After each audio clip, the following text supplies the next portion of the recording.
Hello दोस्तों, आप देख रहे हैं बिजनौर ब्रेकिंग न्यूज़ और आपके साथ मैं हूं शाहबाज। इस वक्त हम मौजूद हैं नजीबाबाद के डॉक्टर फरहत नर्सिंग होम में और यहां पर अभी एक बड़ा मामला सामने आया है जिसमें एक नवजात की मौत हो गई है, जिसको लेकर परिजनों की तरफ से कई तरह के गंभीर आरोप लगाए गए हैं। परिजनों के क्या क्या आरोप है पहले उनको समझते हैं, उसके बाद फिर डॉक्टर से पूछेंगे कि आखिर ये मामला किस वजह से हुआ है। आइए ले चलते हैं परिजनों के पास। हमारे जो पेशेंट हैं, जो बेबी है, उसकी डेथ हो गई। डॉक्टर जो है ज़बरदस्ती नॉर्मल डिलीवरी करने के चक्कर में बहुत प्रेशर दिया पेट पे बैठ के। हमारे पेशेंट ने बोला कि नहीं करनी, कि मेरा ऑपरेशन कर दो, सर्जरी कर दो। नहीं, ज़बरदस्ती उन्होंने करा। उन्होंने बोला कि मेरे हस्बैंड को बुलाओ, तो बाहर से किसी को नहीं बुलाया और बेबी की डेथ हो गई। आप बताइए, आप वहाँ मौजूद थे? हाँ जी सर, मैं क्या मौजूद थी वहाँ पर। यही था सर, पेशेंट कह रही थी कि नहीं मेरी डिलीवरी मत करो, भी मेरे बहुत पेन हो रहा है। मगर वो ज़बरदस्ती, हेल्दी था बेबी ना, 4 किलो से वो ऊपर का बेबी था, तो वो कह रही थी नहीं हो पाएगा। तो उन्होंने ज़बरदस्ती पुश किया और सिर भी ऊपर था बेबी का ना, उन्होंने ज़बरदस्ती पुश किया, पुश करके ज़बरदस्ती डिलीवरी करी है। बेबी का डेथ हो गई है। फिर हमें जब हुआ 2:30 बजे, 2:30 बज रहे थे जब डिलीवर हो, फिर उसके 1 घंटे बाद हमें बेबी पकड़ाया है।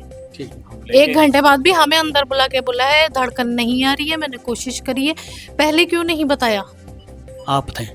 हाँ जी सर, अगर उनको ऐसा लगता था कि रिस्की हो रहा है तो उन्होंने हमसे क्यों नहीं कंसल्ट किया एक बार, क्या ऑपरेशन करना है नहीं करना है, रिस्की है, क्या चीज़ें हमसे कुछ क्लियर नहीं करा। हमें तो डेड बॉडी पकड़ा दी बच्चे की कि चाइल्ड स्पेशलिस्ट के पास ले जाओ। हम लेके गए, उन्होंने बोला कुछ नहीं है, बच्चा प्रेशर में है, इन्होंने ज़बरदस्ती खींचा है बच्चों को। ये चाइल्ड स्पेशलिस्ट ने बोला है कि ये नॉर्मल डिलीवरी नहीं होनी थी, ये ऑपरेशन ही होना था। ये डॉक्टर ने क्यों किया है?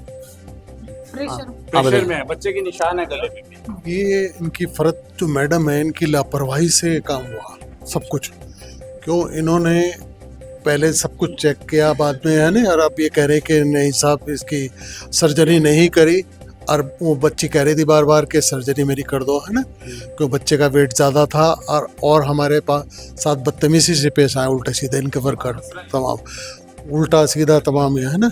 हाँ, ये सोच रहा है सबके साथ ऐसे, लिहाजा हमें इंसाफ मिलना चाहिए। 4 नर्स थी, कोई डॉक्टर नहीं, कोई कुछ नहीं, 4 नर्स ही वही सब ट्रीटमेंट कर रही थी, वही सारे इंजेक्शन, और बहुत ज़बरदस्ती कर रही थी। मैंने अपने हस्बैंड को बाहर से बुलाया तो उन्होंने मना कर दिया साफ कि कोई नहीं है यहाँ पर, और बहुत ज़्यादा ज़बरदस्ती मेरे हाथ पैर सब पकड़ रखे थे। मैंने बोला ऑपरेशन कर दो, मेरे से बर्दाश्त नहीं हो रहा, तो उन्होंने कुछ नहीं करा और बहुत ज़बरदस्ती कर रही थी वो मेरे साथ। और डॉक्टर बहुत लेट आई थी, बिल्कुल एंड टाइम पर। इंसाफ मिलना चाहिए। तो इस वक्त हम मौजूद है डॉक्टर फरहत नर्सिंग होम में और जो अभी हमने आपको परिवारों की बयान सुनाए हैं, परिवार का जो आरोप है उसके ऊपर हम डॉक्टर फरहत का वर्जन जानना चाहेंगे, उससे समझना चाहेंगे कि आखिर जो परिजनों के आरोप है उसमें कितनी सच्चाई है और आखिर किस वजह से ये पूरा मामला हुआ है। डॉक्टर फरहत हमारे साथ मौजूद है। जी बताइए मैम, क्या बात थी, क्या मामला हुआ है? पेशेंट सुबह भर्ती हुई, सुबह 10 बजे, फुल टर्म प्रेगनेंसी थी, लेकिन पेशेंट का थोड़ा सा बीपी बढ़ा हुआ था, बॉर्डर लाइन 150-90 के आसपास था। अदरवाइज़ पेशेंट नॉर्मल थी। अल्ट्रासाउंड में मैंने देखा बच्चा सीधा था, पानी वानी ठीक था। और पेशेंट मेरी अनबुक्ड पेशेंट थी। उसने 6 दिसंबर को मुझे फ़र्स्ट टाइम दिखाया था और उसका टेटबैक भी कवरेज नहीं था, तो वो मैंने उस दिन लगाया फर्स्ट डोज और सेकेंड डोज मैंने आज लगाया आफ्टर 28 डेज़ के बाद में। तो धड़कन सही चल रही थी उसकी। सुबह 10 बजे वो भर्ती हुई और 2:30 बजे के आसपास उसका बच्चा हो गया और नॉर्मल एपिज़ोटमी लगी। लेकिन जब बच्चा हुआ तो बच्चा क्राई नहीं किया और हार्ट बीट थी। थोड़ा हमने रिससिटेट करने की कोशिश करी, अम्बू वगैरह करा, कार्डियक मसाज करा, लेकिन बच्चा रिससिटेट नहीं हो पाया।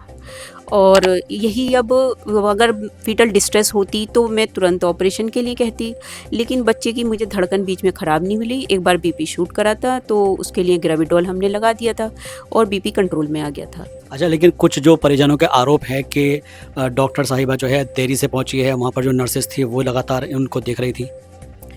देखिए 10 बजे मरीज भर्ती हुई है, मैं लगातार नीचे ओपीडी कर रही हूँ। 10 बजे के बाद लगभग 1 या सवा बजे के एग्जैक्ट टाइम तो नहीं है, पर 1 सवा के बीच में मैंने आर्टिफिशियल रप्चर ऑफ मेम्ब्रेन करा है। जब वो 2-3 फिंगर हो गई थी, to induce the labour, to augment the labour pains एक नेचुरल तरीका है जिसमें बच्चे को डिस्ट्रेस भी नहीं होता है और पेन्स बढ़ जाते हैं। तो 1:15 बजे मैंने ये आराम करा है, 2:30 बजे डिलीवरी हो रही है और जैसे ही मैं गई वैसे ही देखा और डिलीवरी हो गई। अब बताइए इसमें मैं कहाँ से देर से पहुंची हूँ। नहीं, जो मेन पेशेंट है उनका ये बयान है कि मैंने डॉक्टर साहिबा को बार बार कहते रहे कि मुझे ऑपरेट कर दो, मुझे पेन हो रहा है, लेकिन आपने ऑपरेशन नहीं किया। तो जो उनके बयान है, जो उनका आरोप है। देखिए पेशेंट जो है 1 फिंगर पे आई थी और 1:15 बजे लगभग 1:15 के आसपास वो 3 फिंगर थी। तो ऑपरेट करने का सेंस नहीं बन रहा था, ना तो बच्चे की धड़कन और ना ही प्रोग्रेस, कोई ऐसा डाउटफुल नहीं थी कि मुझे ऑपरेट करना पड़ता। मुझे इस केस में सस्पिशन है कि बच्चे में कोई कंजेनाइटल एनॉमली रही होगी, तभी वो इतना सीवियर हालत में सीवियरली जो भी है वो डिस्ट्रेस में निकला। अदरवाइज़ मुझे कोई और ऐसी बात नहीं लग रही है, कोई नेग्लिजेंस या कोई ऐसी कहीं पे किसी लेवल पे है नहीं। पेशेंट कंटिन्यूस मॉनिटरिंग में लेबर रूम में ही थी, हमने बाहर भी नहीं करा कि उसका लगातार वहाँ पे मॉनिटरिंग चल रही थी, BP monitoring, fetal heart monitoring, कि 1 मिनट के लिए भी उसकी मॉनिटरिंग हमने हटाई। यानी कि मॉनिटरिंग के अंदर सब चीज़ें साफ आ रही थी कि बच्चा जो है एकदम स्वस्थ है उस वक्त। हाँ, धड़कन देखिए सब कुछ का बहुत वाइल्ड जो है ये सेंटेंस है। हम धड़कन सुनते हैं और पेशेंट का बीपी लेते हैं, उसका हार्ट वार्ट, उसका पल्स रेट, ऑक्सीजन सब मतलब मैटरनल पैटर्नल दोनों लेते हैं। मतलब बच्चे की फीटल हार्ट डॉपलर से सुनते हैं, वो हम सुन रहे थे, और मदर की जो 5 पैरा है उसमें ऑक्सीजन पल्स सब आता है, उससे उसका बीपी मॉनिटरिंग चल रही थी। बिल्कुल 1 मिनट के लिए पेशेंट को नेग्लेक्ट नहीं किया गया है और मदर बिल्कुल ठीक है, इंस्पिट ऑफ बीपी, कोई ब्लीडिंग नहीं, कुछ नहीं, मदर बिल्कुल ठीक है। तो ये थी डॉक्टर फरहत और उनका सीधे तौर पर ये कहना है कि उनकी तरफ से तमाम जांचें जो है मुकम्मल तौर पर की गई है और वो कह रही हैं कि हमारी तरफ से किसी भी तरह की जो है परेशानी इसमें नहीं आई है। हालांकि अब इसकी जांच की जाएगी और प्रशासनिक लेवल पर अगर जांच होती है तो उसमें क्या तथ्य निकल कर सामने आएंगे देखना अहम होगा। कैमरा पर्सन संजीव के साथ मैं शाहबाज अहमद, विजन और ब्रेकिंग न्यूज़, नजीबाबाद।